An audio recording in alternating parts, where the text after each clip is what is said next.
This video is essentially a book review of the book A Time to Build by Yuval Levin. Levin is a conservative thinker and author who's basically making the case that we need to reform and empower our institutions rather than overthrow them.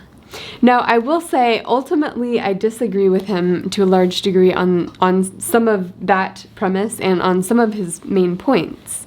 But I think it is going to be essential for us to wrestle with some of the arguments he makes, because he makes some really incredible points in this book that I think are going to be relevant to us as we think about displacing some institutions that are not functioning well and figuring out which institutions can be revived and healed and improved. So first, I'm going to just lay out what does he say in the book without commenting my own thoughts on it, and then I'm going to talk about what I really appreciate about his thinking and his vision, and finally I will give some critiques and give some reasons why I think there will need to be some overturning and some complete disruption of existing institutions. So first of all, what does he even mean by institutions? Here are some examples. So we've got Congress, we've got higher education, journalistic outlets like the New York Times, law courts, churches, political parties, civic organizations, and even families are considered institutions in the way Levin thinks, and I think in the way many, many economists think. All right, what about the definition of an institution? Well, institutions have a set of rules and norms and roles that people play within the institution, and each of these rules has a philosophical grounding. They have ethics in terms of what is their responsibility, in terms of what is their goal within the institution, in terms of what they owe others in the institution and outside the institution. And ultimately, the institutions exist to serve a broader societal purpose. So that's his vision of an institution. Now, of course, Levin sees problems with current institutions. He understands some of what's going on with the increasing distrust in institutions. And he has a specific diagnosis of this problem. So let me lay out his diagnosis of the problem. He believes people inside institutions are using their positions in the institution to build a personal brand and to participate in the culture wars. And that because of those actions by members of the institution, the institutional trust is declining because people inside them are doing that. And he views these people as sort of, while they embody these roles that they're supposed to uphold certain values, they're betraying the values of the institution by serving their own interest and by sort of pretending to be an outsider of the institution, doing a lot of critiquing of the institution, but not doing their part to live up to the vision of the institution. His other critique of these people is that they're not allowing the institution to shape their character. He views institutions as shaping the values and character and the ways that people inside them live out their responsibilities in society. And he says people are using the institution rather than being shaped by the ethic. He says people inside the institution should be asking the question, how do I behave here as a lawyer trying to enact justice? What's my role to behave here in terms of my role as a doctor or as a nurse, and trying to live out the embodiment of that role as part of their civic duty. And he points out that these institutions have developed mechanisms and policies for protecting against dishonest behavior or protecting against abuses. He also points out that institutions are designed to protect people who are most vulnerable.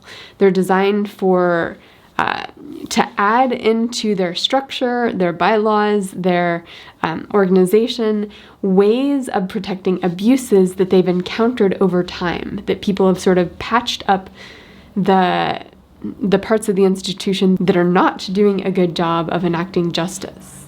Now, his solution is that we need better institutions. We need stronger institutions that actually do their part in shaping the character and behavior of the people inside them. He's kind of making the case that populists are looking at the institutions with distrust because of these abuses, because people inside them are using their roles as a pathway to celebrity rather than to fulfill their responsibility in those roles. And therefore people are distrusting people inside the institutions. But he sort of claims that populists crave real, true, just leadership. And they're just looking at what's available and they're not seeing that. So some of the populists are saying, down with institutions. He's basically saying, no, you don't want to get rid of institutions. You just want better institutions that have been reformed and revived, and where people are not using the institution for their own climb to fame. He also points out that people have an inherent desire to be seen and known and appreciated by others. And this desire in people is getting channeled towards celebrity culture. That how do you get to be known and seen and appreciated? It's by becoming famous because of all of the online stuff that's going on. So he says institutions provide a healthier outlet for that. That you can be seen and known within your community by doing a good job of fulfilling your role within the institution. And that's different from the climb to fame that happens based on sometimes arbitrary means online. The last third of the book, or quarter of the book, is his solution, which is it's time for us to build stronger institutions. It's time for us to reinstate the values of the institutions as they are supposed to be lived out. And so his last third is sort of his charge to us to do that. That is my summary of his book. That's a very quick summary. Now I would like to tell my own perspective on it. First of all, what do I really appreciate about this book and his vision? Then I would like to make some critiques of his ideas. All right, one of the things I most appreciate about this book is the fact that he really does lead with, this is a time to build. He leads with hope. He leads with the fact that it's not just all anger and all destruction. There are places for people to come in and invest of themselves to make things better. And I think we need a lot more of that. I've said elsewhere, I think one of the biggest problems we face right now is that there is a lot of destruction, a lot of destructive forces out there, a lot of anger and sort of tear it all down. And there's not enough building. There's not enough people investing in the hard work of bringing communities together, figuring out new visions, building tools. We need more people building. I also think he is absolutely right in pointing out that we cannot have a society without institutions. I also think he's on the mark with people's desire to be seen and appreciated and understood, and how the celebrity culture and the fact that everyone aspires to be famous is an unhealthy manifestation of that human desire. That a much healthier version of that would be to use that desire to be seen and heard and appreciated in a context that is more local, where you can actually get to know people on a personal basis and use that desire constructively to sort of move up within a system of people you actually know. Because there's not that many positions of true fame in society, but there can be a lot of positions of responsibility and of some degree of power within institutions and organizations at the more local level. And I also really appreciate how he frames institutions as taking these desires for the will to power, for being known and seen, and building systems that sort of utilize these very human parts of ourselves, human motivations, for the betterment of the community. I think that vision of an institution is absolutely beautiful and useful and true for well-functioning institutions. All All right, let me give a few critiques here of his ideas. My biggest critique probably is that he doesn't leave room for destruction of some institutions that are truly failing, that are truly way too deeply entrenched to be reformed. There's no point in the book where he acknowledges that that may need to happen with some or many institutions. I think that's an oversight. There is a deep set entrenchment where the people who have the most power within an institution have put in place many, many measures to protect their power. And for an institution that deeply entrenched, I do not think it is possible to reform the institution from the inside. In those cases, I think probably the only possibility we have is destruction of that institution. Now, that destruction needs to be paired with an alternative institution that comes in and fills the role in a way that is more just and more meaningful and more just more well-functioning. But he doesn't leave the room for destruction of institutions, and I think that's a huge oversight. And I want to say a few things about the way institutions get entrenched, which is if we use this will to power from Nietzsche, that there are some people that have a strong sense of will to power, and there are others who don't as much. And there are kind of two types of will to power that take over, which are revolutionaries whose will to power exercises itself as I'm just going to come in and destroy institutions. And then there are other types of people with the will to power who work best inside an institution, who know how to finagle their way to the top. They know who to suck up to. They know what things to say, and they're very good at playing the game from inside institutions. Now, in both of those groups, I think there can be good versions of people with the will to power who also hold themselves accountable to certain ethics, who are willing to be held accountable by other people. So there are good versions in both of those groups. But there are a lot of people in those groups who really just want power for themselves.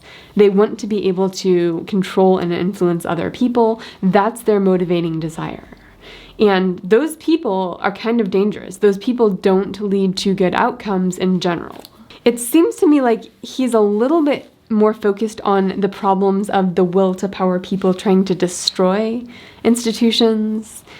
And he's not enough acknowledging that we may have a lot of institutions where the people with the deepest desire for power and deepest ability to game the system have reached the top levels. And they're not using those top levels for justice. They're not using those top levels for good purposes or for the original design of the institution. And those are exactly the situations where things are so entrenched that that institution is not going to work out in its current form. It needs to be destroyed, and there needs to be an alternative in place. All right, that's my first critique. My second critique is I don't think he has a heartbeat on the main forms of corruption within institutions. Now, it's not that I'm fully in disagreement with the phenomenon he's describing. I do think there are some people within institutions who are using their roles to gain fame. Certainly those people exist. And yeah, it can be pretty disgusting when someone's sitting inside an institution, acting like a revolutionary, acting like they're not part of a problem. It's not good to look at. It's not integrity. It's not great. I think he's right about the existence of those people. But in my view, the deeper form of corruption inside institutions, it's more the classic corruption, where people at the top surround themselves with yes men. They surround themselves with people who flatter them and who tell them all their ideas are great and who treat them like gods. And because they're not very in touch with their effect on people who are marginalized, people on the outside, people without opportunities inside institutions, because they're not in touch with those people, they're doing injustice. But no one will tell them that because they're surrounding themselves with people who agree with them. I think that is actually a bigger deal and a more potent force inside institutions. And he doesn't talk about that at all. He's really focused on those who want fame. And most people in institutions do not fall into the category of fame seekers. It's present, but it's not the main driving force of corruption. Now, it may be a bigger force of distrust in institutions, because the people sitting inside institutions using them for their own purposes, those people get so much attention that everybody can look at them and be like, look at them, I no longer trust institutions because of them. So what he's describing may have an outsized influence on why people don't trust institutions. But it doesn't get at the deepest level of corruption inside institutions, in my opinion. All right, you know what? I think that's all I'm going to say for here. Those aren't my only critiques of the book, and those aren't the only points that I think are really thoughtful and profound from the book. But I think that's a good overview, a good basic review of the book. I highly recommend the book. I think it's very insightful.